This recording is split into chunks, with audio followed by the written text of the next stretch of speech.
Lecture 5 of the partnership act. Friends, कल हमने rights of partners देखे थे। जहां पे दो लोग साथ में मिलते हैं वहां राइट्स एंड ड्यूटीज आता ही है। जहां पे रिलेशन बनता है वहां पे राइट्स एंड ड्यूटीज लर्न करना ही पड़ता है। पार्टनरशिप में जैसे हमारे राइट्स होते हैं वैसे हमारी ड्यूटीज भी होती है। एबीसी साथ में मिलकर एक ग्लास का बिजनेस कर रहे हैं, एबीसी साथ में मिलकर एक 5 स्टार होटल बनाते हैं, एबीसी साथ में मिलकर एक रिसोर्ट बनाते हैं। तो कुछ राइट्स भी है, कुछ ड्यूटीज भी है। एबीसी साथ में मिलकर प्रोविजन स्टोर चलाते हैं, तो उसकी ड्यूटीज क्या है? To work for the common advantages. ये अपने अकेले के लिए कुछ नहीं कर सकता है। ब्यास का बिजनेस है, दिल्ली से कॉल आएगा, कोई बात नहीं, कोई बात नहीं, अभी मैं काम में हूं, शाम को कॉल करता हूँ। शाम को आप घर से कॉल करोगे और बोलोगे कोई बात नहीं, मैं आपको गुड सप्लाई कर दूंगा, और बाहर से परचेस करके अपने पार्टनरशिप के कस्टमर को आप गुड सप्लाई कर दोगे। It means you have done the fraud. आदमी अच्छा होता है जहां तक उसका अपना पर्सनल इंटरेस्ट नहीं आता है। जब पर्सनल इंटरेस्ट आता है तभी आदमी की रियलिटी मालूम पड़ती है। फ्रेंड्स, मैं आपको ये बोलना चाहता हूं, एबीसी पार्टनर थे, उसको कॉमन बेनिफिट के लिए काम करना है।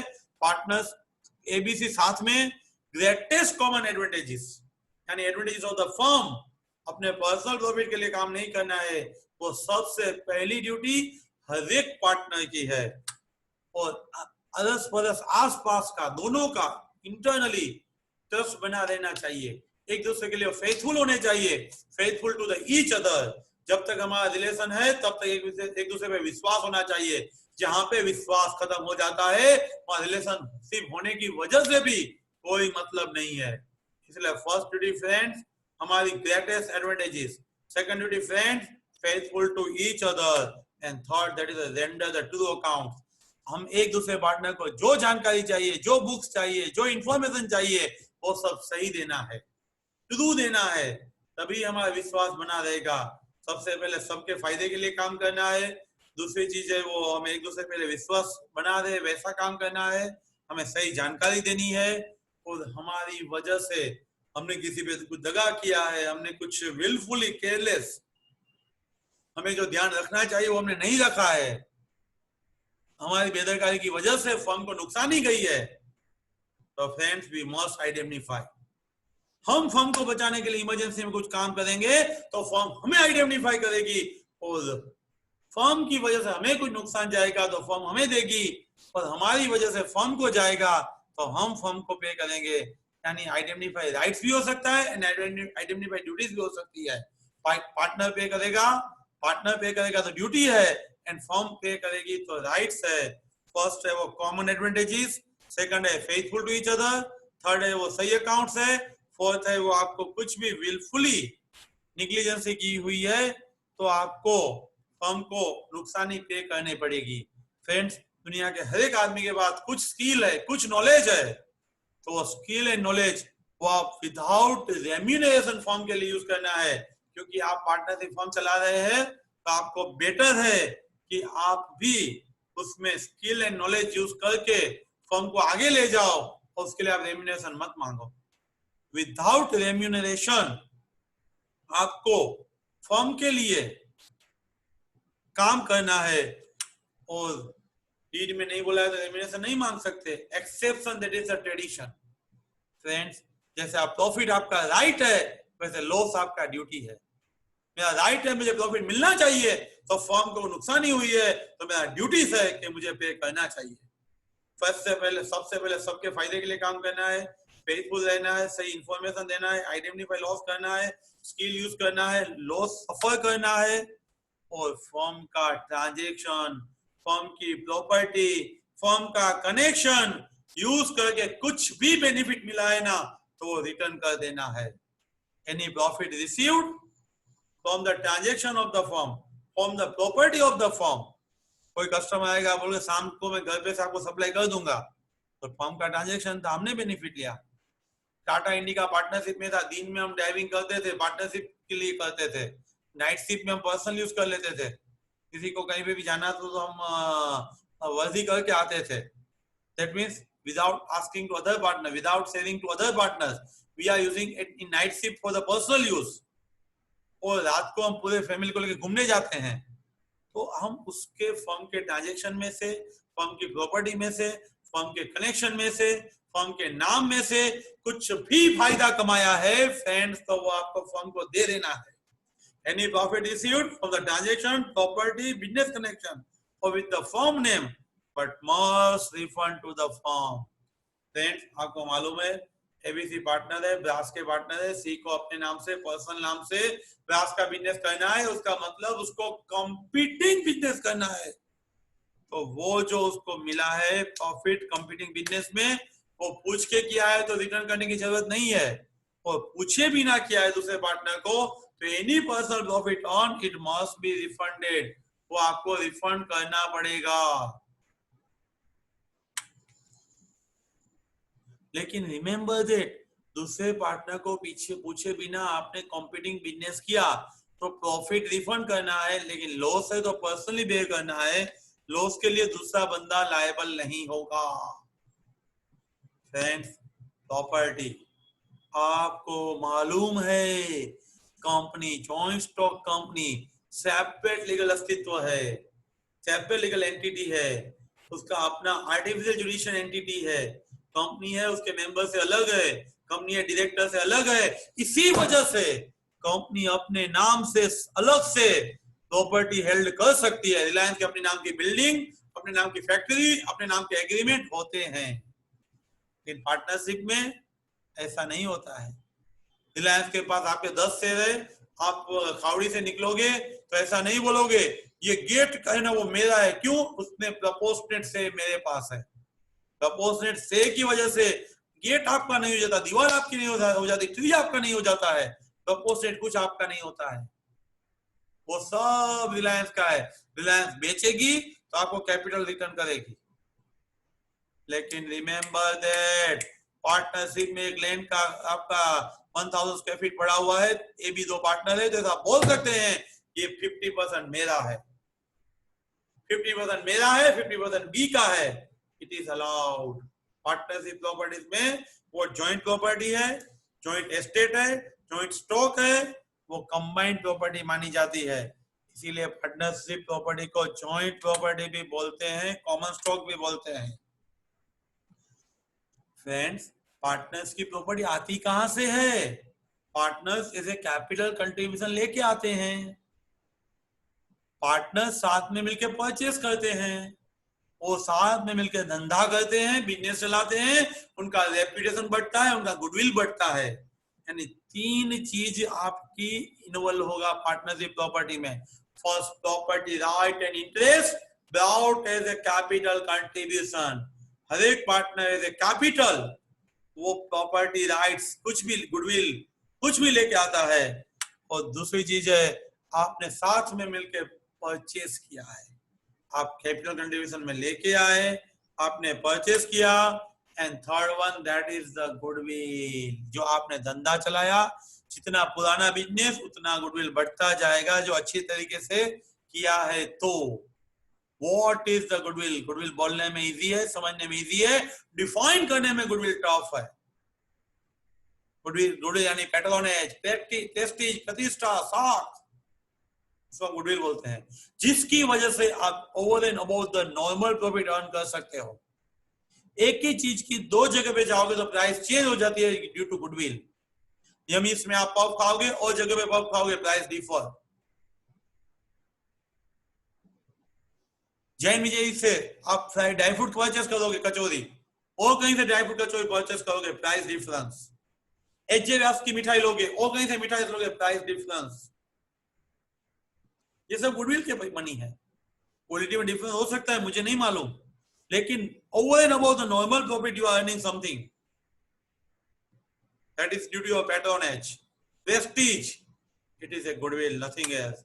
Only property used for the firm does not means it is the property of the firm. हम कार बड़ी थी, फर्म के लिए यूज किया तो फर्म की नहीं हो जाती। Real intention of the partner will be considered, partner का अपना इंटरेस्ट क्या है वो हमें सोचना है। Goodwill, what is the goodwill? Reputation जो हमने बोला ना, due to which over and above the normal profit we can earn, normal profit से ज्यादा हम अर्न करते हैं। कई लोगों को ब्रांड का बहुत शौक होता है, कई जगह पे जरूरी भी होता है, और कई जगह पे ब्रांड के नाम से आदमी बहुत मनी एक्सपांड करता है, जाने दो।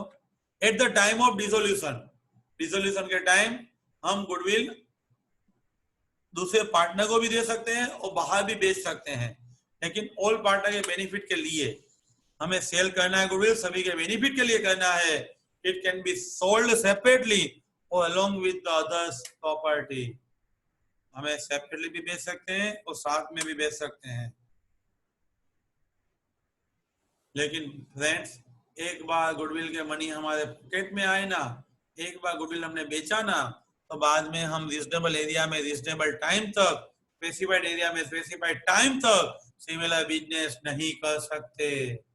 फ्रेंड्स रिमेंबर दैट, मॉडर्न पान है, उसका उसने गुडविल समझ लो 2 मिनट के लिए 1 करोड़ में बेचा, तो सामने मॉडर्न पान कॉम्प्लेक्स खड़ा नहीं कर सकता। जामनगर में रीजनेबल एरिया में रीजनेबल टाइम तक वो बिजनेस नहीं कर सकता। राजकोट में मॉडर्न पान कर सकता है, उनका सेकंड जनरेशन आएगा तो वो कर पाएगा, may be depends on agreement. Friends, goodwill एक बार किसी को बेचा तो गुडविल बेचने के बाद similar types of business you can't start in specified time and specified area, depends on your agreement. Again, forms के लिए कोई भी चीज आप यूज करो तो वो फॉर्म की नहीं हो जाती है। आपका इंटेंशन फॉर्म में देने के लिए है तो ही वो फॉर्म की होगी, वो आपको फ्रेंड्स याद रखना है। Let we see profit personal on by the partners. हमारा फॉर्म का transaction, property, connection and name use करके अदर पार्टनर को पूछे बिना हमने पर्सनली कुछ अर्न किया है, तो रिमेंबर फ्रेंड्स, वो पर्सनल प्रॉफिट हुआ, वो फर्म को देना है हमें। एबीसी 3 पार्टनर थे, शुगर मैन्युफैक्चरिंग का बिजनेस करते थे। ए साहब वह अपना पर्सनल बिजनेस शुगर किन सेडी परचेस करने का उसका पर्सनल होलसेलर बिजनेस था। जब प्राइस कम थी तब उसने शुगर किन परचेस किया, जब प्राइस अप हुआ तब उसने फर्म को बेच दिया। दूसरे पार्टनर को बताया नहीं कि इसमें से मैंने प्रॉफिट अर्न किया है, दूसरे पार्टनर को पूछा भी नहीं। इसीलिए friends remember that this profit should be refunded to the firm, otherwise it will be the fraud. Let me read, profit earned from the transaction or property of the firm using the firm name should be given to the firm. ABCD are partner of sugar refining business. A was aware of the price fluctuation of sugarcane, कब price कम हो जाती है, कम बढ़ जाती है। He purchased at the lower price and sold at the higher price. When price is increased without notice of the other partners, a must account profit to the firm. तो वो उसको फर्म को दे देना है। फ्रेंड्स, पर्सनल प्रॉफिट तो नहीं कर सकते हैं, लेकिन कभी कोई पार्टनर्स के राइट्स एंड ड्यूटीज में चेंज होता है। मे बी कॉन्स्टिट्यूशन में जब चेंज होता है ना, तब rights and duties of the partners change हो सकते हैं। ए बी पार्टनर थे तब दोनों का प्रॉफिट शेयरिंग रेशियो 1/2 था। सी नया पार्टनर इंट्रोड्यूस हुआ तो उनका प्रॉफिट शेयरिंग रेशियो चेंज होके 1/3 हो सकता है। Due to admission, due to retirement, constitution will be change. Firm का बंधारण, कॉन्स्टिट्यूशन चेंज कैसे होता है? Admission of partner, retirement of partner, profit sharing ratio and business continue after fix period of time. Business start किया था तब decide किया था 5 साल तक बिजनेस करेंगे, 5 साल खत्म हो गए तभी भी अभी आप बिजनेस कंटिन्यू करते हो। This all are the change in constitution. जहां पे कॉन्स्टिट्यूशन चेंज होता है वहां पे राइट ड्यूटीज चेंज हो सकते हैं। Change in constitution includes admission of the partner, retirement of the partner, other business. हमने स्टार्ट किया था सिविल स्ट्रक्चर, अभी हम स्टार्ट करते हैं मैकेनिकल इंजीनियरिंग वर्क। हमने स्टार्ट किया था सीए के क्लास, अभी हम स्टार्ट करते हैं part time selling of the computers. This is a what? Nature change. तो ये सब चीज है, तो उसमें भी कॉन्स्टिट्यूशन चेंज हो सकता है और continue business after expiry period of time. Friends, कुछ नया डीड नहीं बनाया है, सिर्फ नया बिजनेस स्टार्ट किया, ऐसा कुछ भी किया तो पहले जैसा राइट ड्यूटीज था वैसे ही कंटिन्यू रहेगा। No rights and duties changed in the partners rights and duties. समझो आप पहले ब्रास का बिजनेस करते थे, तब आपका शेयरिंग इक्वली था। अभी आपने क्लोथ का स्टार्ट किया तो इक्वली रहेगा, नो चेंज। लेकिन रिमेंबर दैट जहां पे फिक्स टर्म के लिए बिजनेस स्टार्ट किया था, अभी भी चालू रख दिया है, फिक्स टर्म खत्म हो गई तो एट विल में कन्वर्ट हो जाएगा। एट विल यानी इरादा है तब तक चालू रख पाओगे। उसमें आपने फिक्स टर्म में पहले लिखा था 5 साल तक बिजनेस करेंगे, अभी एट विल में कन्वर्ट हुआ तो वो प्रोविजन डिलीट कर देना है, यानी एट विल की इनकंसिस्टेंट प्रोविजन डिलीट करना है। समझने के लिए व्हाट इज इनकंसिस्टेंसी, पहले क्वेश्चन में आपको एक सर्वे में पूछा था आर यू मैरिड, आपने लिखा नो। दूसरे क्वेश्चन में आपको बीच में कहीं लिखा था how many children to you, आपने बोला 3, इट्स ए इनकंसिस्टेंसी, यानी एट विल के इनकंसिस्टेंट प्रोविजन है वो निकल जाएंगे। Friends, relations of partners with third parties, remember that partners inter se, partner का फर्म के साथ का और पार्टनर का थर्ड पार्टी के साथ का सब रिलेशन खड़े होते हैं। एक दूसरा पार्टनर, पार्टनर का फर्म और पार्टनर का outsider. Remember that partner is a principal as well as agent, partnership is a branch of the agency. Agency में क्या होता है, ए बी का एजेंट है, ए कुछ भी धंधा करेगा बी लायबल रहेगा, A is not liable at all. इसीलिए यहाँ पे पार्टनर प्रिंसिपल भी है और एजेंट भी है, लेकिन थोड़ा सा डिफरेंस है। एजेंसी में agent not liable at all है, लेकिन पार्टनरशिप में पार्टनर अपने शेयर के मुताबिक लायबल है। ए भी तो पार्टनर है, ए कुछ धंधा करेगा तो ए अप टू 50% तो लायबल है ही, वाइल इन एजेंसी पूरा लायबल भी रहेगा और यहाँ पे A up to his share will be liable. Above rule is applicable if such act for the purpose of business purpose के लिए काम किया है तो अदर पार्टनर लायबल होगा, तो एजेंसी बिजनेस माना जाएगा। अदर पार्टनर के लिए नहीं किया है तो वो एजेंसी बिजनेस है ही नहीं। In agency agent is not liable, agency में एजेंट लायबल नहीं है in ordinary course of business, but in partnership partner is liable up to his share, जो हमने अभी डिस्कस किया था। अभी let me see, implied authority लंबा टॉपिक है, आज खत्म भी नहीं होगा, समझ में भी नहीं आएगा, बहुत ही इंपॉर्टेंट है, इसलिए एम्प्लॉयड अथॉरिटी ऐसा लगता है कल पे जाना देना अच्छा रहेगा। और फ्रेंड्स,